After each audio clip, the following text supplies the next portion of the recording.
ሰላም እንዴት ናችሁ? የቻናላችን ቤተሰቦች እንደምንቆያችሁ። ዛሬ ደግሞ ሎጂክ ኤንድ ክሪቲካል ቲንኪንግ ቻፕተር 5 ኢንፎርማል ፋላሲ ከዛ የተውጣጡ የፋይናል ጥያቄዎችን የምንሰራላችሁ ይሆናል። ስለዚህ ለቻናላችን አዲስ የሆናችሁ ቻናላችንን ሰብስክራይብ በማድረግ ጀምሩ። እንዲሁም ቪዲዮቻችን ከተመቻችሁ ላይክ፣ ሼር፣ ኮፒ ሊንክ እና ኮመንት ማድረግ እንዳይረሳ። በተጨማሪ ደግሞ በየጊዜ የሚሰሩ የተለያዩ የፍሬሽማን ኮርስ ጥያቄዎችንም ሆነ ሌሎች ተጨማሪ የፍሬሽማን ኮርስ ማቴሪያሎችን ማግኘት እና መጠቀም ከፈለጋችሁ በዩቲዩብ ቻናላችን ዲስክሪፕሽን ቦክስ ላይ የተቀመጠላችሁን የቴሌግራም ቻናል ሊንክ ጆይን በማድረግ አገልግሎቱን መጠቀም ትችላላችሁ። አሁን በቀጥታ ወደ ቪዲዮአችን የምንሄድ ይሆናል። እስከ ቪዲዮ ፍጻሜ ድረስ አብሮነታችሁ ከኛ ጋር እንዲሆን እናሳስባለን። ነምበር 1 What is the primary characteristics of informal fallacy? A. It is based on incorrect logical structure. B. It involves the mistaken reasoning that is not due to form. C. It occurs only in the formal argument. D. It can be identified through symbolic logic. ስለ ኢንፎርማል ፋላሲ ኮሬክት የሆነው ካራክተሪስቲክስ የሚይዝልን የትኛው ነው? ፋላሲን ስናይ ሂሳጽ ነው ብለናል። ይህ ፋላሲ ኢንፎርማል እና ፎርማል ተብሎ ለሁለት እንደሚከፈል አይተን ነበር። Informal fallacy is a type of fallacy which is occur due to the defect in the content of argument እንደሆነም አይተን ነበር። Formal fallacy ግን it is a type of fallacy which is occur due to the defect in the form or structure of argument። ስለዚህ ከዚህ ሀሳብ አንጻር ኢንፎርማል ፋላሲን ኤክስፕሌን የሚያደርግልን ፕራይመሪ ካራክተሪስቲክስ will be B. It involves a mistaken reasoning that is not due to form የሚል ይሆናል ማለት ነው። So B is the correct answer.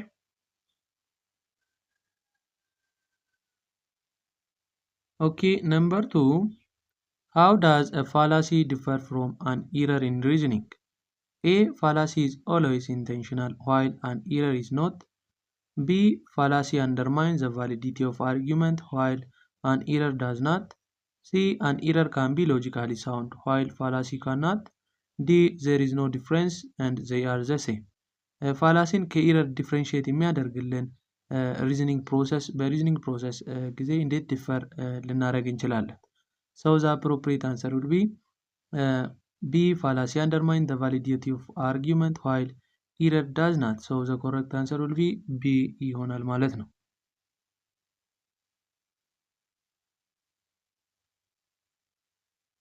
Okay, number 3. Which of the following is correct definition of fallacy of relevancy? A. It is fallacy that occur when premises are not relevant to conclusion. B. It is a fallacy where the argument presents irrelevant information to distract from the main issue. C. It is a fallacy that is caused by weak or insufficient evidence. D. It is a fallacy that involves misinterpretation of a term. ኢንፎርማል ፋላሲ በውስጡ ለአምስት እንደሚከፈል አይተን ነበር። ፋላሲ ኦፍ ፐርሳምፕሽን፣ ፋላሲ ኦፍ ዊክ ኢንዳክሽን፣ ፋላሲ ኦፍ ሪሌቫንሲ፣ ፋላሲ ኦፍ ግራማቲካል አናሎጂ፣ አምቢጊቲ ፋላሲ ብለን ለአምስት ከፍለን ነበር። ከአምስቱ ፋላሲዎች ውስጥ የመጀመሪያው ፋላሲ ኦፍ ሪሌቫንሲ ነው። ይህን ፋላሲ ኦፍ ሪሌቫንሲን ሜንሊ ዲፋይን የሚያደርግልን የትኛው ተርም ነው? ፋላሲ ኦፍ ሪሌቫንሲ is a type of fallacy which is occur when a premises is not relevant or not relevant to the conclusion. ሎጂካሊ ስናይ ፕሪሚሲሱ ለኮንክሉዥን ኢሪሌቫንት ሲሆን እና በፕሪሚስ እና በኮንክሉዥን መካከል ያለው ኮኔክሽን ኢሞሽናል ሲሆን በዛ ጊዜ የሚፈጠር አይነት ፋላሲ ኦፍ ሪሌቫንሲ ይባላል ማለት ነው። the correct answer would be A. A fallacy that occur when the premises are not relevant to the conclusion የሚል ይሆናል ማለት ነው። ምክንያቱም ቢም ሊሆን ይችላል፣ ግን ቢ ላይ ያለው ምርጫ የሚያሳየን የሪሌቫንሲ ሳብ ክላስ የሆነውን ሬድ ሄሪንግ የሚለውን ፋላሲ የሚያሳየን ሀሳብ ከመሆኑ አንጻር ኮሬክትሊ ቤስትሊ ዲፋይን የሚያደርግልን ኤ ይሆናል ማለት ነው።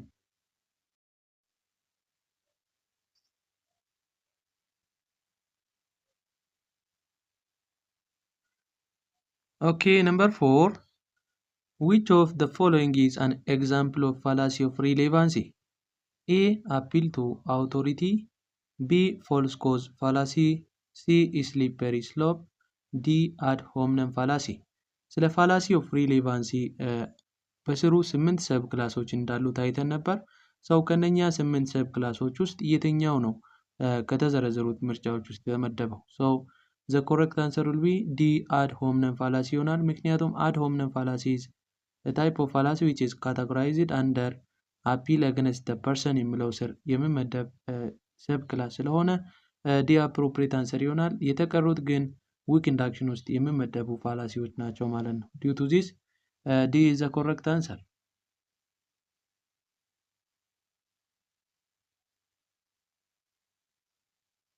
Okay, number 5. What is the central flaw in a false cause fallacy? A. It incorrectly assumes that correlation implies causation. B. It attacks the characters of opponent rather than the argument. C. It relies on an irrelevant appeal to emotion. D. It makes an argument based on ambiguous term. So, ስለ false cause fallacy central የሆነ ሂጸጽ ወይም ስህተት የሆነው የትኛው? So, the correct answer will be A. It incorrectly assumes that correlation implies causation ይሆናል ማለት ነው። በፎልስ ኮዝ ፋላሲ ጊዜ ኮሪሌሽን ኮዚሽንን አፌክት ያደርጋል የሚል አሶሲዬሽን ስላለው central flow A ነው ማለት ነው። So A is the correct answer.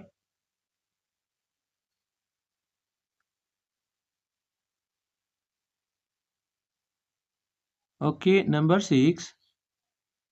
Which of the following fallacy involves attacking the persons making the argument instead of argument itself? A. False dichotomy fallacy. B. straw man fallacy. C. ad hominem fallacy. D. circular reasoning or begging the question fallacy. ከተዘረዘሩት ፋላሲዎች ውስጥ አርጊመንቱን ከመተቸት ይልቅ የሰውየውን ፐርሶናሊቲ አታክ በማድረግ ሀሳብ በሚቀርብበት ጊዜ የሚፈጠር አይነት ፋላሲ የትኛው ነው? So the correct answer will be C.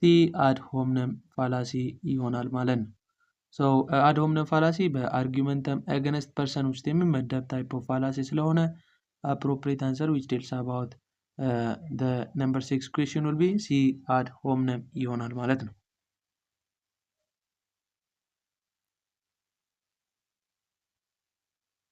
Okay, number 7.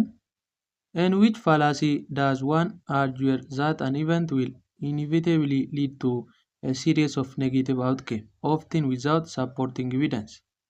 A. Appeal to ignorance. B. Slippery slope. C. hasty generalization.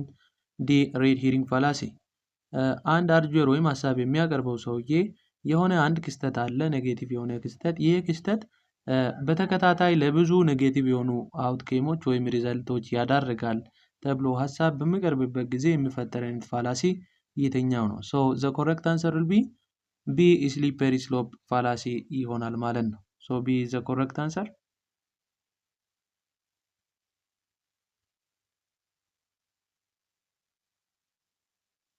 Number 8. What type of fallacy involves drawing a conclusion from insufficient evidence? A. False dichotomy. B. hasty generalization. C. appeal to pity. D. bandwagon fallacy. ኮንክሉዥኑን ድሮው የሚያደርገው ከኢንሰፊሽንት ከሆነው ኤቪደንስ ሲሆን የሚፈጠር አይነት ፋላሲ የትኛው ነው? ስለ ኢንሰፊሽንት ኤቪደንስ ካወራን ስለ ፋላሲ ኦፍ ዊክ ኢንዳክሽን እያወራን ነው ማለት ነው። ከፋላሲ ኦፍ ዊክ ኢንዳክሽን ውስጥ ደግሞ ስፔሲፊካሊ ስለ ኢንሰፊሽንት ኤቪደንስ የሚያወራልን ፋላሲ የትኛው ነው? ዘ ኮሬክት አንሰር ውድ ቢ B. hasty generalization fallacy ይሆናል። ምክንያቱም ለሳምፕሉ የሚወሰደው ሳምፕል ግሩፑን ሪፕሬዘንት ስለማያደርግ እና ሙሉ ሆሉን ክሊርሊ ሪፕሬዘንት ስለማያደርግ በዛ ጊዜ የሚፈጠር አይነት ፋላሲ hasty generalization fallacy በመባል ይታወቃል። So B is the correct answer. Number 9. Which fallacy involves the assumption that because one event follows another, the first must have caused the second? A. post-hoc ergo. B. straw man fallacy. C. false analogy. D. false cause. So the correct answer will be A. post-hoc ergo proper hoc ይሆናል ማለት ነው። ምክንያቱም ይህ ፋላሲ የሚፈጠረው ፎልስ ኮዝ ፋላሲ ውስጥ ያለው ሰብ ክላስ ሲሆን መጀመሪያ የተከሰተው ክስተት ሁለተኛውን ክስተት እንዲመጣ አድርጎታል ተብሎ ሀሳብ በሚቀርብበት ጊዜ የሚፈጠረው ፋላሲ post-hoc ergo fallacy ይሆናል። So A is the correct answer. ኦኬ ወደ አስረኛው ጥያቄ ከማለፋችን በፊት ቪዲዮዎቻችን ከተመቻችሁ ላይክ፣ ሼር፣ ኮፒ ሊንክ እና ኮመንት ማድረግ እንዳይረሳ። እንዲሁም በየጊዜው የሚሰሩ የተለያዩ የፍሬሽማን ኮርስ ጥያቄዎችንም ሆነ ሌሎች ተጨማሪ የፍሬሽማን ኮርስ ማቴሪያሎችን ማግኘት እና መጠቀም ከፈለጋችሁ በዩቲዩብ ቻናላችን ዲስክሪፕሽን ቦክስ ላይ የተቀመጠላችሁን የቴሌግራም ቻናል ሊንክ ጆይን በማድረግ አገልግሎቱን አክሰስ ማድረግ ትችላላችሁ። አሁን በቀጥታ ወደ ቪዲዮችን እንመለሳለን። ነምበር 10 What does the fallacy of circular reasoning involves? A. Using conclusion as a premises without valid support. B. Presenting a false dichotomy between two extreme options. C. Overgeneralizing based on small sample size. D. Drawing conclusion from irrelevant authority. So the correct answer about circular reasoning will be using the conclusion as a premises without valid support ይሆናል ማለት ነው። So A is the correct answer about the circular reasoning fallacy. Number 11. Which of the following is an example of fallacy of presumption? A. Begging the question fallacy. B. Red herring fallacy. C. Ad hominem fallacy. D. False dichotomy fallacy. fallacy of presumption ማለት አንድ የሚቀርብልን ፕሪሚሲስ ከአሳምፕሽን ላይ የተመሰረተ እና ለዛ የሚሰጠውም ኮንክሉዥን አሳምፕሽን ቤዝድ ከሆነ ፋላሲ ኦፍ ፐርሳምፕሽን በመባል ይታወቃል። ስለዚህ ይህ ፋላሲ ኦፍ ፐርሳምፕሽን በውስጡ 4 ክላሶችን ይይዛል። ከነኛ ውስጥ begging the question or circular reasoning is one of fallacy which is categorized under fallacy of presumption. But red herring and ad hominem is fallacy of relevancy ውስጥ የሚመደቡ ናቸው። false dichotomy ደግሞ weak induction ላይ የሚመደብ ስለሆነ the correct answer will be A.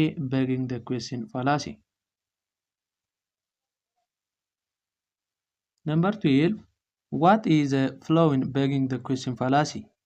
A. The argument assumes the conclusion is true without proving it. B. The argument diverts attention to an unrelated issue. C. The conclusion is drawn from an overly broad generalization. D. The argument uses emotional appeal to manipulate the audience. ስለ begging the question fallacy ወይም circular reasoning የምናወራ ከሆነ circular reasoning ማለት ወይም begging the question fallacy ማለት ፕሪሚሲስ ላይ የቀረበውን ሀሳብ ኮንክሉዥን ላይ እንደገና በምናቀርብበት ጊዜ የሚፈጠር አይነት ፋላሲ ነው ማለት ነው። So the correct answer will be A. The argument assumes the conclusion is true without proving it ይሆናል ማለት ነው። So A is the correct answer. Number 13. Which fallacy involves assuming that because something is widely accepted and it must be true? A. Appeal to popularity. B. False cause fallacy. C. Hasty generalization. D. Ad hominem fallacy ይሆናል። So the correct answer will be A. Appeal to popularity or appeal to people ይሆናል ማለት ነው። ምክንያቱም widely accepted የተደረገ ወይም ብዙ ማህበረሰብ የተቀበለበት ሀሳብ ስለሆነ ይህን ሀሳብ ሌላውን መቀበል አለበት ተብሎ ሀሳብ በሚቀርብበት ጊዜ የሚፈጠርበት ፋላሲ appeal to popularity or appeal to people ፋላሲ ይባላል ማለት ነው። So A is the correct answer.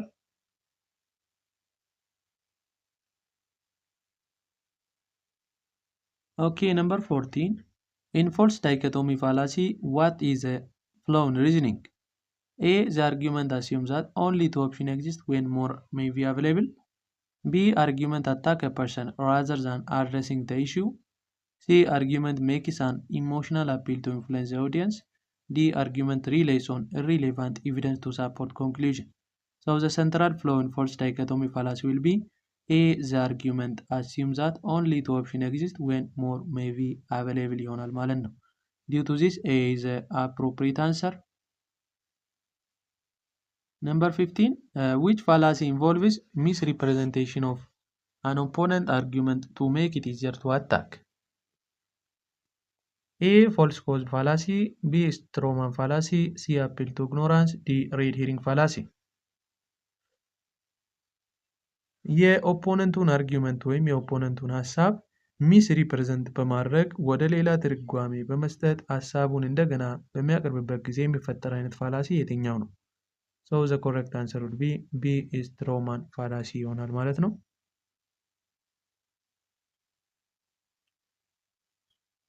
Number 16. Which of the following is a fallacy of ambiguity? A. Equivocation. B. Hasty generalization. C. False cause fallacy. D. Ad hominem fallacy. ስለ ፋላሲ ኦፍ አምቢጊቲ ካወራን ሁለት ፋላሲ ኦፍ አምቢጊቲዎች አሉ። ኢኩቮኬሽን እና አምቢቮልቲ ተብሎ ለሁለት የሚከፈሉ ማለት ነው። ሶ ዘ ኮሬክት አንሰር ውድ ቢ ኤ ኢኩቮኬሽን ይሆናል ማለት ነው። ነምበር 17 what type of fallacy involve the misleading use of word with multiple meaning? A equivocation, B amphiboly, C appeal to authority, D false dichotomy። በፋላሲ ኦፍ አምቢጊቲ ውስጥ አንድን ወርድ ሲጠቀም ያ ወርድ መልቲፕል የሆነ ሚኒንግ ያለውን ወርድ በአርጊመንት ውስጥ በማስገባት አምቢጊቲ የሚፈጥርልን ታይፕ ኦፍ ፋላሲ ኢኩቮኬሽን በመባል ይታወቃል። ሶ ኤ ኢዝ ዘ ኮሬክት አንሰር። ነምበር 18 in which fallacy does an argument rely on a claim that is based on unclear or ambiguous language? A vagueness, B ambiguity fallacy, C equivocation, D false analogy. So the correct answer would be B ambiguity fallacy, which is mainly deals about unclear or ambiguous language in በአንድ አርጊመንት ውስጥ በመጠቀሙ የሚፈጠር አይነት ፋላሲ ነው ማለት ነው። Number 19 which of the following is a characteristics of red herring fallacy? A. It presenting relevant information to distract from main argument. B. Using personal attack to undermine argument. C. Drawing conclusion based on insufficient evidence. D. Misleading with vague and ambiguous term. So the correct answer about red herring fallacy is presenting irrelevant information to distract from the main argument ይሆናል ማለት ነው። A is the correct answer. Number 20 which of the following is a fallacy of grammatical analogy? A. Ambiguity in claim due to sentence structure. B. Relying on an invalid comparison of grammatical structure. C. Making misleading of analogy between two unrelated idea. D. Presenting argument based on irrelevant authority. So the correct answer will be B. Relying on an invalid comparison of grammatical structure ይሆናል ማለት ነው። የዛሬ ቪዲዮአችንን በዚህ እናበቃለን። በቀጣይ ቪዲዮቻችን እስከምንገናኝ ድረስ ቪዲዮቻችን ከተመቻችሁ ላይክ፣ ሼር፣ ኮፒ ሊንክ እና ኮመንት ማድረግ እንዳይረሳ። እንዲሁም በየጊዜ የሚሰሩ የተለያዩ የፍሬሽማን ኮርስ ጥያቄዎችንም ሆነ ዛሬ የሚሰራበትን ጥያቄ ማግኘት እና መጠቀም ከፈለጋችሁ በዩቲዩብ ቻናላችን ዲስክሪፕሽን ቦክስ ላይ የተቀመጠላችሁን የቴሌግራም ቻናል ሊንክ ጆይን በማድረግ አገልግሎቱን አክሰስ ማድረግ ትችላላችሁ። በቀጣይ ቪዲዮ እስከምንገናኝ ድረስ መልካም ቆይታ ይሁንላችሁ።